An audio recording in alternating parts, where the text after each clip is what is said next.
बातमी धाराशिवमधून। धाराशिव जिल्ह्यात महिन्याभरात सलग दुसऱ्यांदा वादळी वाऱ्यासह अवकाळी पावसानं हजेरी लावली।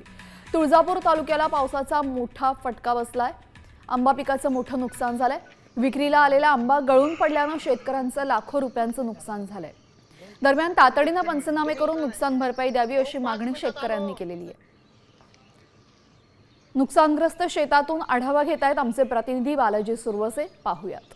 धाराशिव जिल्ह्यामध्ये महिनाभरात सलग दुसऱ्यांदा अवकाळीनं कहर केलेला आहे। मी आता तुळजापूर तालुक्यातील सावरगाव या परिसरामध्ये आहे। आपण जर पाहिले तर मी आता आंब्याच्या बागेमध्ये आहे। काल रात्री मोठा पाऊस झाला आणि यामध्ये आंबा जो आहे तो अक्षरशः गळून पडलेला आहे।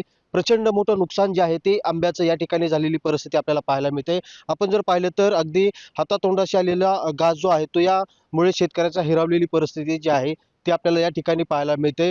रात्री जोरदार अतिवृष्टी झाली, त्याचबरोबर वादळी वाऱ्यासह हा जो पाऊस झालेला होता यामध्ये शेतकऱ्याचं जे ते मोठं नुकसान झालेलं आहे। अगदी आंब्याच्या अशा पद्धतीचा सडा जो आहे तो पूर्ण या बागेमध्ये पडलेला पाहायला मिळतोय। आपल्यासोबत हे शेतकरी आहेत।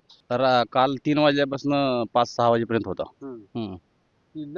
लय आतूनात नुकसान झालं। आता तोंडाशी आलेला घास गेला शेतकऱ्याचा। काय आता आंब्याला भाव होता? आंब्याला भाव आता तरी 300 रुपये डझन आहे होते।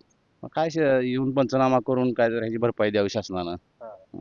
कुणी आलं का पण? कोण आलं नाही अजून काही। बालाजी सुरवसे, साम टीव्ही, सावरगाव, तुळजापूर, धाराशिव।